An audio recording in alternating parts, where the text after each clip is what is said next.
Assalamualaikum warahmatullahi wabarakatuh. Jumpa lagi dengan podcast Mas Sanewa MTSN 1 Kota Malang. Alhamdulillah pada saat ini saya sedang bersama seorang yang luar biasa, tamu yang mengejutkan bagi kami, yaitu dari salah satu pendamping rombongan dari Universitas Islam Internasional Dalwa Bangil Pasuruan. Gitu tadi.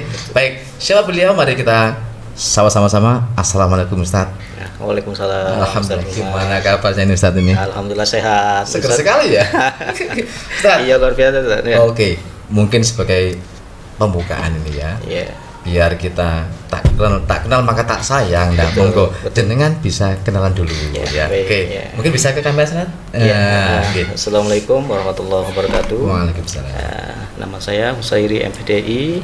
Saya salah satu bagian yang diutus sebagai kontingen dari Universitas Islam Internasional Darul Dakwah Bangil untuk mendampingi teman-teman melaksanakan kegiatan PPAL Ustaz. Oke. Itu dikemas sebagai bagian daripada studi observasi. Observasi.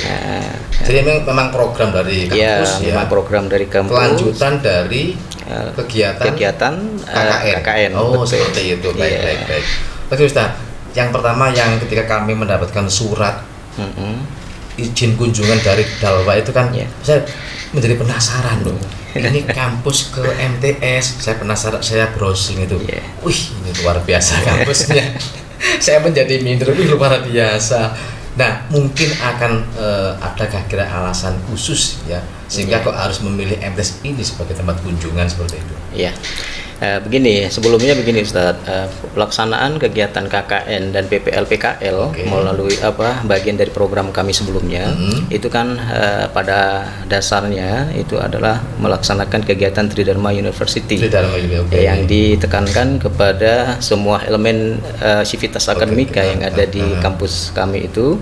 Nah, ini bagian dari salah satu Tridharma University itu adalah kegiatan PKM. Nah, itu PKM kegiatan KKN yang dinaungi oleh LPKM. Lembaga Pengabdian kepada Masyarakat. Nah, itu pelaksanaan itu dilakukan di lokal sebenarnya di Kabupaten Pasuruan. Itu pada masa itu menggunakan pendekatan ABCD gitu ya. ABCD itu adalah suatu program gimana kita ikut serta melaksanakan nimbrung lah istilahnya. Sudah ada kegiatan di desa tersebut, sudah ada program, lalu kemudian kami ikut serta melaksanakan itu yang disiapkan oleh desa tersebut. Kami melaksanakan program itu diikutkan kepada salah satu program yang ada di dalam program unggulan di desa tersebut. Nah, itu Ustaz. Sekarang jadi, memang program ini apakah diambil di akhir semester atau bagaimana? Yang KKN ini? Iya, sebenarnya program KKN ini dilakukan pada semester 7 pada umumnya, semester 7. Tapi untuk program yang baru ini Ustadz ada yang semester 5, itu yang sudah melaksanakan kegiatan-kegiatan yang sudah menjadi standar kelulusan dari mahasiswa itu, sehingga bisa melaksanakan KKN meskipun hanya semester 5. Semester 5 itu bisa. Tapi pada umumnya itu dilakukan pada semester 7 begitu Ustaz. Baik, begini tadi kan beberapa rombongan saya amati itu juga dari beberapa program atau bidang. Mungkin bisa dijelaskan apa yang rombongan tadi, program apa yang kesini tadi apa saja? Ya betul. Sebelumnya terima kasih Ustadz. Tadi apa tujuannya untuk datang ke tempat ini? Kenapa kok milih MTS? Tadi pertanyaannya Ustadz tadi. Nah, ini penasaran saya. Betul. Penasarannya itu memang berangkat dari program yang memang sudah dirancang sebelumnya berbasis lokal yang ada di Pasuruan itu. Apa baiknya kalau kita itu sudah kampus kita itu kan sudah internasional, maka carilah tempat-tempat di mana studi observasi kita itu kepada sekolah-sekolah yang memang sudah unggulan. Bagaimana kalau kita coba dari Pasuruan ke Malang kan hanya masih lintas daerah, satu provinsi lintas daerah itu masih terjangkau. Maksud saya bukan ajang percobaan enggak Ustadz. Serius ini dari hati kami bukan ajang percobaan, tapi di sini adalah ada program yang memang sudah kami cek, pimpinan itu sudah cek di program-program yang ada di MTSN 1 Malang ini, itu ada kesamaan di dalam mencapai sebuah target, yaitu adalah bagaimana bisa tercipta nuansa atau suasana akademik yang berbasis internasional. Nah, itu kami temukan beberapa faktor itu. Penilaian dari Badan Akreditasi Negara yang ditampilkan di sekolah ini, mulai dari visi misi sampai pada luaran kerjasama itu semuanya memang luar biasa, yang perlu kami menjadikan sebuah pelajaran bagi kami untuk mengembangkan dunia pendidikan begitu, Ustaz. Nah, itu landasan utama kenapa kami harus masuk ke MTS. MTS itu adalah bagian dari langkah awal kami. Anak-anak itu kan mulai sebelumnya kan di daerah lokal saja, lalu kemudian nanti ketika langsung ke SMA unggulan atau MA unggulan, khawatirnya belum bisa mengimbangi dari apa yang sudah menjadi program unggulan dari kampus kami itu tersebut, Ustaz. Itu. Kalau dari sana sendiri itu untuk program yang dimiliki apa saja untuk programnya? Sebenarnya kalau dari program ini kan berangkat dari 2 program Tidarama University, Ustaz. Penelitian dan PKM. Penelitian itu dibebani kepada semua dosen yang ada di kampus, lalu kemudian mahasiswa itu melaksanakan penelitian juga. Nanti hasilnya bisa dibuat kolaborasi dengan dosen sebagai tanggung jawab dosen untuk segala macam kebutuhan yang diinginkan atau yang dibutuhkan oleh kampus. Jadi salah satu programnya itu adalah kita berangkat dari penelitian dan juga kita berangkat dari pengabdian kepada masyarakat. Kalau penelitian itu kita nanti hasil daripada yang sudah kami laksanakan kemarin, lalu kemudian diikuti dengan observasi melaksanakan penelitian yang dihasilkan dari sekolahan ini, itu nanti bisa dijadikan sebuah hasil penelitian yang memang menjadi program bagi semua mahasiswa. Itu wajib menyetorkan kalau ingin menyelesaikan ujian komprehensif. Itu bagian dari syarat, Ustaz. Jadi harus menyetorkan laporan PKM-nya. Ada hasilnya. Betul. Kan ya, tidak asal jalan-jalan kan, tidak memang ada tujuan dan ada hasilnya. Kemudian begini, tadi kan sempat sudah kita ada acara di aula untuk sedikit profilnya MTS 1 ini, juga ada sesi tanya jawab. Mungkin ada hal yang Anda yang dengan peroleh dari pertemuan tadi terkait dengan paparan yang ada di pertemuan tadi. Sebenarnya kalau memang boleh jujur, ada beberapa pertanyaan, Ustaz. Jadi apa yang disampaikan tadi itu ada yang ganjal ya. Betul. dari pelaksanaan kegiatan yang memang kita tidak mudah untuk mengembangkan itu, Ustaz. Ternyata itu kita temukan di MTS yang memang semua struktur yang ada di dalamnya itu terlaksana atau berjalan dengan baik, Ustaz. Nggak mungkin lah pemerintah itu memberikan apresiasi melalui nilai itu, tanpa ada sinkronisasi mulai dari elemen teratas sampai elemen terbawah. Sehingga pertanyaan kami itu bagaimana kita bisa mengelola dari semua elemen yang ada, khususnya siswa dari berlatar belakang yang berbeda, itu bisa dijadikan satu visi, satu frekuensi, ingin menggapai tujuan yang sama. Itu bagaimana cara mengelolanya? Kalau di kampus kami itu ada namanya untuk membimbing sebuah karakter untuk menjadi guru, itu adalah micro leader, micro teaching, Untuk yang MPI itu micro leader. Micro leader itu untuk prodi manajemen pendidikan Islam. Untuk yang hukum keluarga Islam itu ada lab sidang semu umpamanya. Lah, di sekolahan ini untuk menyatukan sebuah visi dan misi tersebut itu apa yang memang kiat-kiat yang memang harus berbagi pada kami, Ustaz. Kita inginkan ke sini bukan hanya sebatas ngobrol-ngobrol, cari jalan-jalan. Memang itu sebuah sistem kan dan merancangnya kan sebuah panjang lah prosesnya. Dan saya sendiri juga merasa bersyukur karena ketika di sini sudah ada sistem yang bagus, dan tentu ini tidak lepas dari para pemimpin sebelumnya yang merancang sebuah paket sistem yang bagus. Memang di sini itu satu untuk kami sebagai guru pegawai kita tidak pernah ada perbedaan. Kita yang PNS, kita yang bukan, semua tidak ada perbedaan karena kita sama-sama satu tugas. Sehingga tidak ada perlakuan yang beda, harus adil, tidak ada kamu PNS kamu bukan, tidak ada. Kemudian juga di sini tuh memang dibentuk sebuah kekeluargaan yang kuat sekali. Itu lewat kegiatan madrasah, kegiatan luar madrasah, termasuk kita kan juga ada kegiatan setiap bulan rutin kunjungan ke rumah guru pegawai bergantian. Ya, ini yang semakin memperkuat kita sebagai sebuah keluarga. Jadi namanya dulu sih namanya apa ya, anjang sana lah. Tapi kita konsep dalam bentuk zikir rutin di rumah guru pegawai secara bergantian. Dengan begitu semacam tidak ada batas untuk keakraban kita sangat kuat sekali. Nah, dengan begitu secara kekeluargaan kita menyatu, secara status kita tidak terbedakan, menyatu, sehingga visi lebih mudah untuk kita raih seperti itu. Kalau sudah masing-masing ada semacam cara, oh kamu senior, junior, itu sulit. Itu kita tidak pernah ada. Jadi kita satu tujuan, satu tugas, satu visi sama lah gitu. Itu mudah sekali. Dan tentu pun juga tidak lepas dari sebuah kepemimpinan. Betul. Seperti itu. Jadi memang yang berat kan ketika merangkul yang berbeda menjadi satu rangkulan itu kan repot juga. Seperti itu. Dan itulah yang saya rasakan sebagai guru di sini itu ternyata seperti ini sistemnya, dan kita merasa nyaman sekali.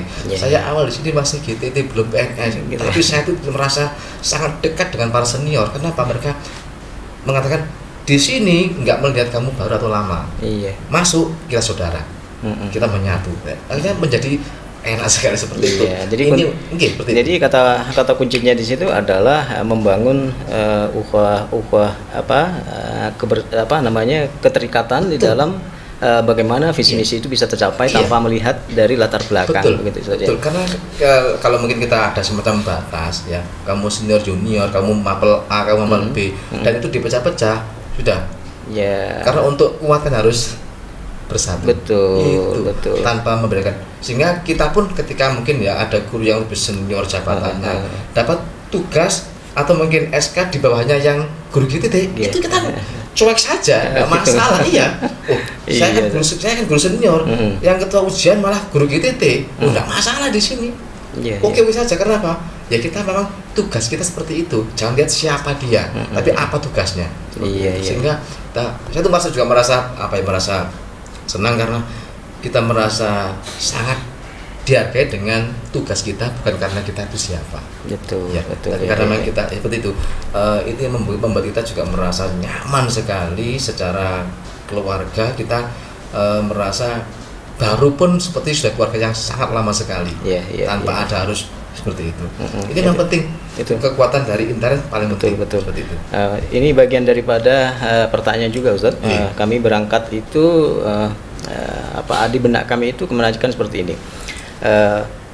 Untuk melaksanakan sebuah kegiatan pendidikan yang memang berada di pusat atau pertengahan kota, nah itu kan memang itu memiliki dalam satu sisi memang keunggulannya luar biasa secara geografis, tetapi untuk mengelola pengelolaannya Ustaz ini yang saya tanyakan ini adalah untuk mengelola bagaimana pengelolaan itu bisa berjalan dengan baik, bisa berjalan dengan maksimal sesuai dengan visi dan misi yang ada di lembaga ini Ustaz. Jadi kalau menurut saya itu contoh nih di kami nih, bagaimana kita harus menginternalisasi atau menanamkan sebuah nilai, baik itu nilai akhlak. Kami dari background pesantren, di tempat kami juga pesantren. Jadi menanamkan sebuah nilai akhlak itu memang jadi dimasukkan ke dalam visi misi Ustaz. Sehingga itu ada SOP-nya atau standar operasional prosedur. Sehingga dengan adanya SOP itu meskipun kami kemanapun, kami itu kemanapun, selagi itu program berangkat dari mengatasnamakan Universitas Islam Internasional, maka harus mengikuti standar prosedur SOP itu. Jadi umpamanya datang ke tempat ini atau ke MTS ini, itu kami menggunakan bahasa, menggunakan busana, menggunakan ucapan dan lain sebagainya. Itu memang kami kami itu ada agak ada punya distingsi tersendiri kalau bahasa di kami itu ciri khas tersendiri. Sehingga kalau mengatasnamakan dalwa maka harus mengikuti prosedur itu, menggunakan cadar, menggunakan foto pun itu tadi sudah tidak diperbolehkan untuk ketika mahasiswi itu berfoto dengan yang seperti itu. Bagaimana untuk ini Ustaz, untuk mengelola sebuah keberagaman itu, apakah sudah juga termasuk tertulis di dalam standar operasional prosedur dalam pelaksanaannya Ustaz? Ya memang semua pasti punya SOP kan karena semua lembaga pasti harus ada standar seperti itu. Semua kegiatan ada standarnya. Sehingga artinya nanti ketika siapapun yang melakukan pasti akan pakai SOP itu kan, seperti itu. Termasuk untuk pengelolaan, pasti kita juga sama. Mulai kita datang, kita masuk, kita bekerja, semua ada standarnya. Pelayanan ini ada SOP-nya, Sehingga apa? Dengan pola begitu, akhirnya kita juga akan punya tidak pelin-pelan. Kadang begini, kadang begitu. Ada alurnya, ada relnya begitu kan. Tapi juga penting sekali. Terkadang SOP kan bisa diubah juga. Tergantung memang perubahan dan kebutuhan kita seperti itu. Jadi SOP itu tentu ada kontrol dari intern juga ekstern untuk penerapannya. Maka di sini itu pasti akan ada kegiatan rutin untuk evaluasi. Karena percuma kalau ada SOP-nya tapi ketika praktek tidak ada yang mengontrol, maka tidak ada sampai titik mana berhasilnya SOP ini. Seperti itu. Nah, dari situ yang menjadi pengontrol satu yang intern teman sekerja itu pasti teman sekerja. Sehingga kita akan sering menilai. Makanya dengan kita keluarga tadi itu, kita mau ngomong itu tidak sungkan. Nah itu loh tidak sungkan. Kenapa? Kita nggak ada istilah kamu senior, junior, nggak ada. Nah itu mempermudah kita untuk saling, oh begini loh yang benar, jangan begitu, itu salah. Itu kita gampang ngomong meskipun kepada seorang senior seperti itu. Jadi itu kontrol dari dalam sendiri. Juga ada dari atasan. Kalau mungkin dari pegawai kan ada KTU-nya. Kalau dari guru kan ada kepala madrasah seperti itu rutin. Kalau tidak, kita maka akan ngambar lama-lama. Awalnya bener moro-moro mulai agak membelok jadi harus sering begitu. Itu dalam tim pengelola harus ada pengontrolnya. Semua program ada perencanaan, aksi dan juga ada evaluasinya. Harus ada itu. Kalau tidak nanti sudah kita nggak akan tahu selama ini kita berjalan bener nggak sih. Begitu. Oh ternyata ini terlalu ke situ. Oh ini yang benar begitu. Nah makanya harus ada evaluasi setiap saat. Dan ketika seperti itu kita akan uji keterbacaan bersama-sama. Tolong berikan masukan untuk alur ini.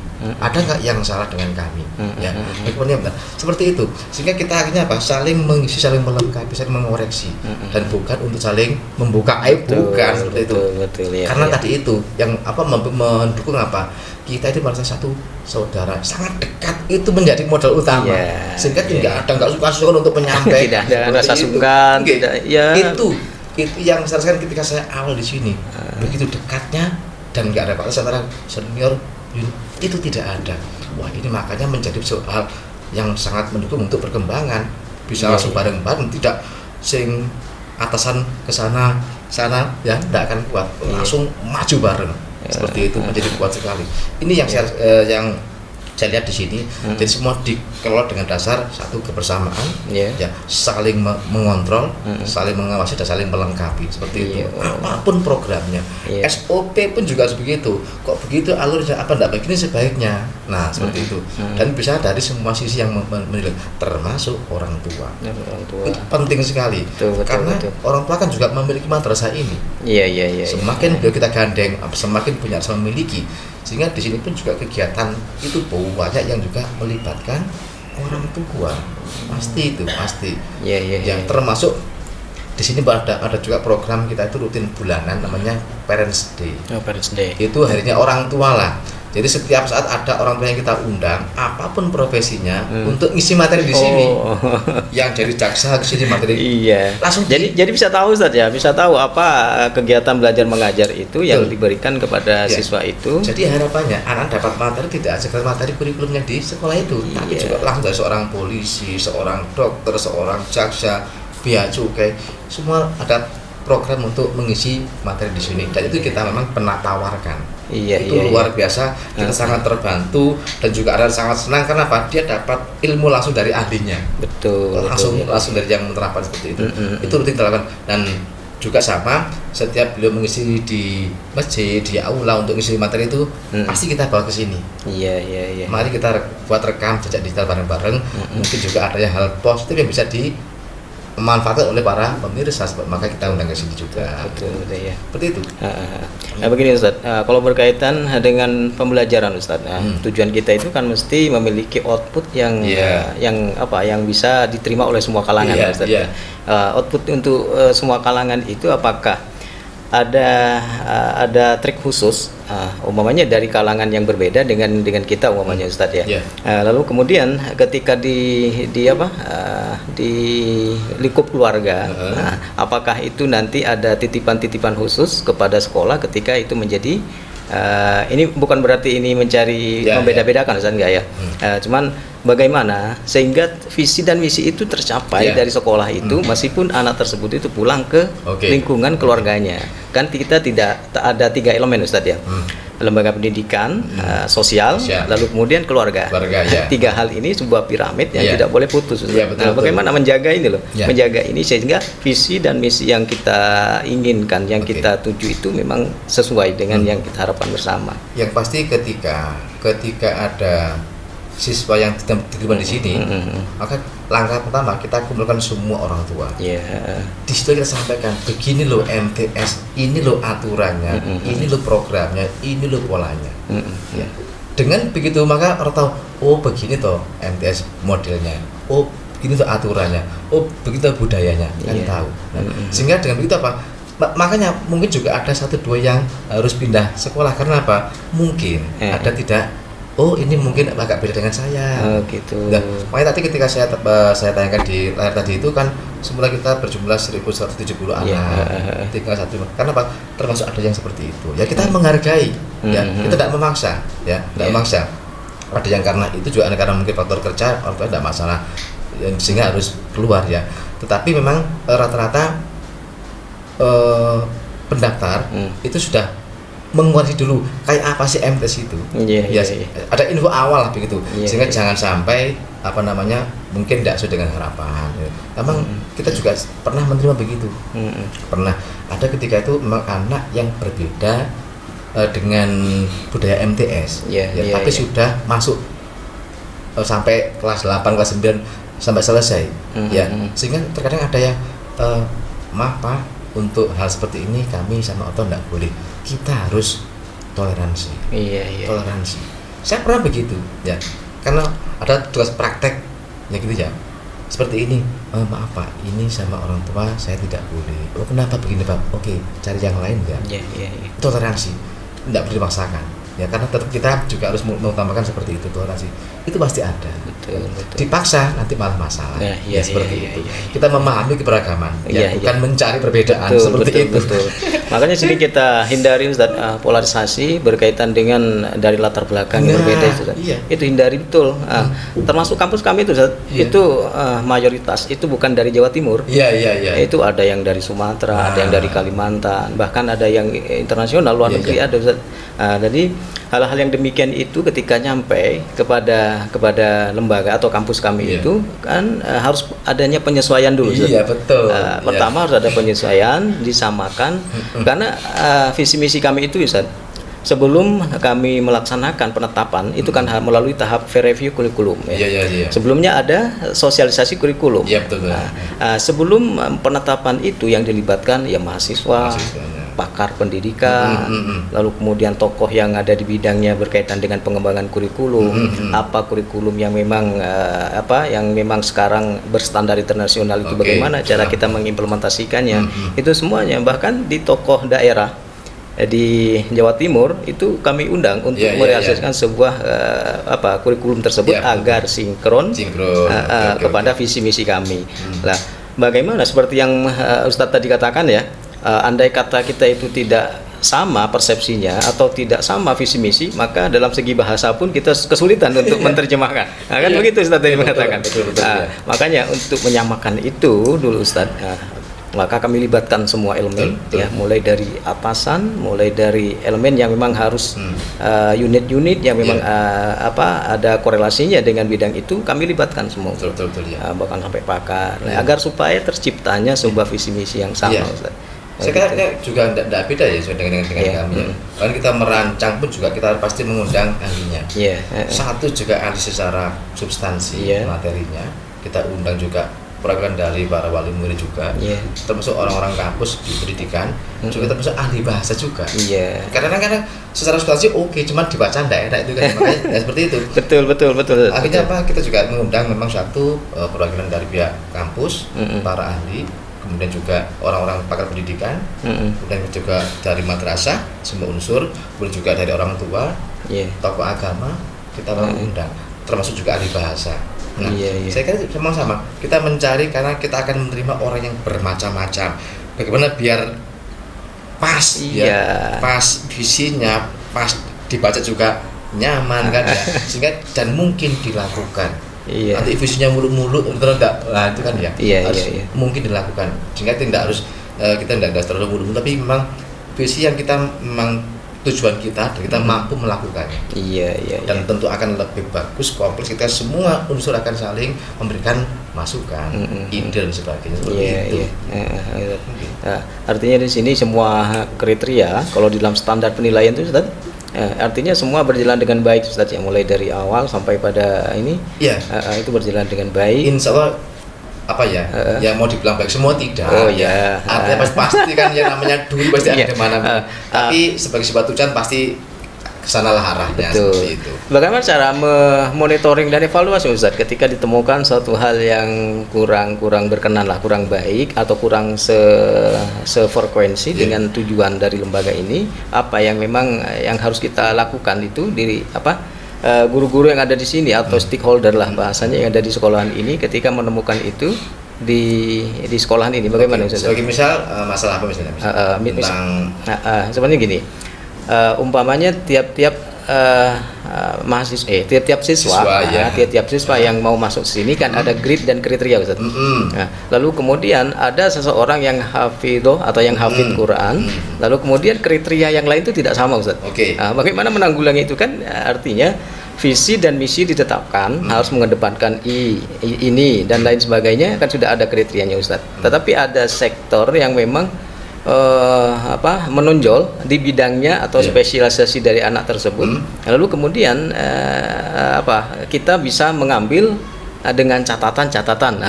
Itu bagaimana, Ustaz, untuk bisa menjadi sebuah solusi keputusan ketika menemukan hal-hal yang seperti itu, Ustaz? Memang biasa kembali kepada anaknya ya, orang tuanya ya. Memang kita juga kita tidak akan memaksa dia masuk, tidak akan juga melarang dia masuk, tapi yang pasti inilah kami seperti ini. Artinya apa? Saya memahami jenengan, jenengan memahami kami. Itu aja. Makanya tadi pasti ada toleransi. Toleransi. Karena kalau mungkin kita harus kayak kita seperti plek juga sulit. Karena kita ada orang yang bermacam-macam. Betul. Jadi pahami itu. Saya seperti ini, jenengan seperti itu. Saya paham jenengan paham kami. Nah, sehingga lebih enak daripada harus ikut ini. Nanti juga akan ada keterpaksaan pasti. Keterpaksaan. Makanya itu intinya kita memahami perbedaan. Itu saya cari maksa dari persamaan seperti itu. Dan pasti terjadi. Di sini banyak kok, Pak. Di sini banyak juga yang secara kondisi itu ya beda, tapi kita memang begini kondisinya, begini latar belakangnya, seperti itu. Itu lingkup sosial, Ustaz. Bagaimana kalau diimplementasikan ke dalam sistem pembelajaran, Ustaz? Gitu kan? Kalau selama ini dalam pembelajaran ya, itu hampir kita tidak pernah menerima yang terlalu ekstrim. Tidak pernah ada. Karena ini masih materi-materi sebetulnya masih bukan level kuliah, tapi masih level madrasah SMP kan ya. Jadi tidak sedalam levelnya, dan saya yakin untuk kuliah itu pasti lebih mendalam permasalahannya, karena cara berpikirnya sudah semakin matang lah. Di sini kan kita juga belajar yang umum, belum ada penjurusan seperti anak SMA, SMK ada penjurusan. Kita masih benar-benar dasar ya, sehingga semuanya masih di permukaan lah, tidak terlalu sampai ke dalam seperti kuliah. Kuliah kan ngomong fikih dalam kan. Nah, seperti itu.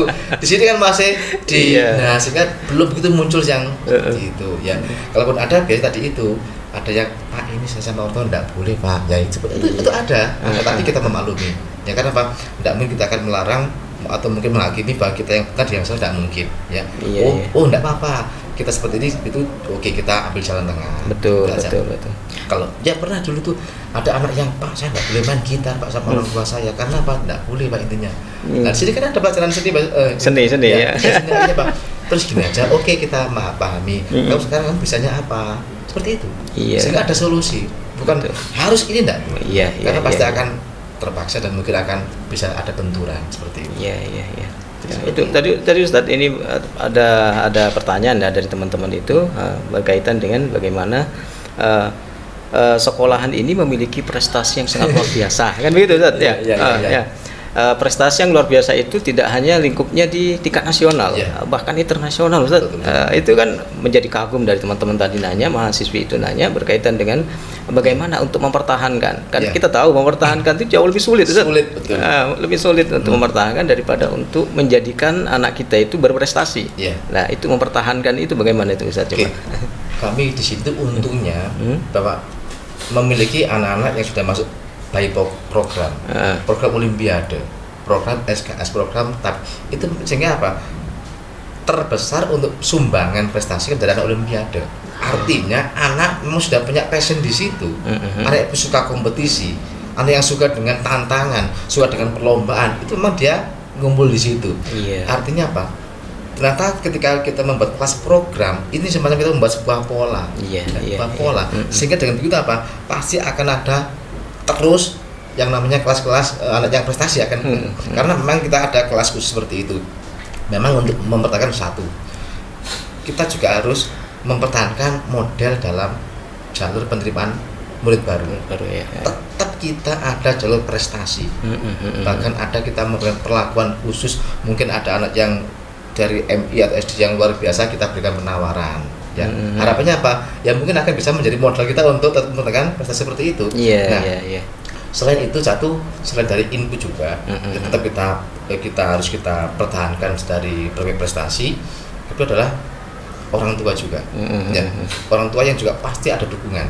Yang ketiga itu adalah peran juga dari program madrasah ketika membina anak-anak seperti itu. Itu sudah ada programnya, ada terpola bahwa ada jam dan kurs seperti ini untuk IPA, untuk bahasa Inggris ada jamnya. Kemudian juga ada info lomba. Kami itu lomba enggak semua info dari madrasah enggak. Bahkan orang tua yang ngasih info, Pak ada lomba ini, anak saya minta lomba ini, seperti itu. Sehingga ketika mereka memang anak-anak kelas khusus olimpiade itu jiwa untuk kompetisi kan sangat tinggi sekali. Makanya kita diuntungkan dengan ada kelas olimpiade. Karena kita punya memang kelas yang golongannya para petarung semua itu seperti itu. Nah, tapi juga memang tidak menutup kemungkinan bahwa banyak juga yang di luar kelas olimpiade. Kita tidak melakukan, tidak ada semacam pembedaan ya. Lomba bisa diikuti semua anak dari berbagai program. Semuanya bisa. Dan itu memang hak mereka. Tanpa kita bedakan. Kamu kan bukan anak olim, enggak boleh, enggak ada di sini. Anak apapun itu memang tersupport untuk lomba. Nah, mungkin juga termasuk tadi sampaikan ketika anak lomba dan menang, kita publish ke semua media. Ada kebanggaan dari orang tua. Orang tua ada juga yang melihat, yang kenal dengan itu, wah luar biasa. Dan biasanya juga memang kita ada podcast khusus. Khusus anak yang juara, maka langsung kita masukkan ke ruang podcast. Kita publish, ya. Kemudian juga ketika ada momen penting di upacara bendera, pasti anak kita panggil ke depan. Kita sampaikan inilah juara kita di bulan ini. Itu apa? Anak menjadi memiliki semangat yang sangat luar biasa. Betul. Jadi terkadang mereka tanpa sadar pun diajak berkompetisi. Gimana caranya anak yang tidak mau lomba yang seperti itu? Ada kompetisi di madrasah. Mau tidak mau dia akan berkompetisi. Otomatis. Sehingga itu pola juga. Jadi ada kompetisi yang sifatnya di sini, kita yang memancing mereka untuk berkompetisi. Atau memang dia dia seorang petarung juga ada kan ya. Iya. Setelahnya memang senang tantangan, senang hidup. Nah, ketika anak sudah senang tantangan, senang olimpiade, senang lomba, kan wis passionnya kan, Iya. maka dia tidak akan merasa tertekan, Ustaz. keberatan. Iya, Oke. merasa Baik, keberatan. seperti itu. Iya. Ya kira-kira saya Iya. kira kita punya visi sama, misi sama. Iya. Kita ini kan saudara, hanya beda rumah. Iya. Satu rumah, beda kamar. Iya. Gitu aja kan. Ini sama. Betul, Ustaz. Jadi Iya, kita iya. saling Ya.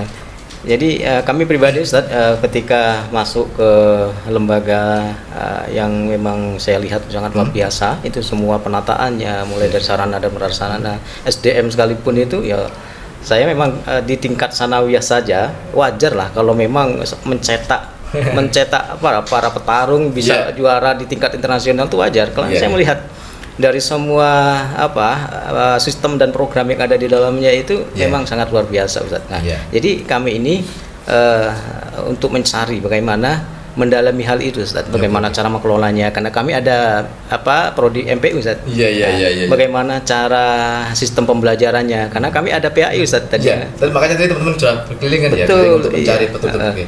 Memang Itu. harus begitu. Jadi kita bisa langsung menuju ke Bapak Ibu yang bersangkutan karena Iya. mungkin menjadi salah sumber untuk pengetahuan mereka, Iya, pengalaman iya, mereka. iya, Seperti apa sih di sini pembelajarannya? Seperti apa sih modal untuk di kelas seperti apa? Itu mungkin bisa tambah wawasan mereka untuk modal ketika mereka lulus kan ya seperti itu. Iya. Baik.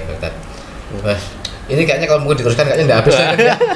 Iya, ini baru pengantar seperti ini luar biasa. Ini loh kayak ngomong yang satu profesi begini kan. Betul, Yang bukan betul, ada Ustaz. habisnya. Iya. Baik Ustaz, ini saya terima kasih banyak atas Iya, waktunya, sama-sama, Ustaz. Iya, kesempatannya. sama-sama. Iya. Insya Allah ada waktu kita sambung lagi Oke, ya karena siap. masih banyak materi yang Siap, bisa kita Ustaz, ya. diskusikan. Berbagi, Ustaz, Iya, berbagi, seperti ya. sharing ya. Baik, Ya. pemirsa, ya itulah bincang kita yang tanpa terasa sudah hampir setengah 12 biasa. Oke, Ya. insya Allah kita akan jumpa lagi pada podcast berikutnya. Jumpa lagi dengan podcast Mat Sanewa. Semoga Ustadz diberikan Ya. kesehatan. Amin, diberikan Ustadz. Ya, juga Ustadz. apa yang kita lakukan sesuai dengan harapan dan juga Amin, diridhoi amin. Allah Subhanahu wa taala. Ya. Baik, terima kasih pemirsa. Demikian podcast kami. Assalamualaikum warahmatullahi wabarakatuh.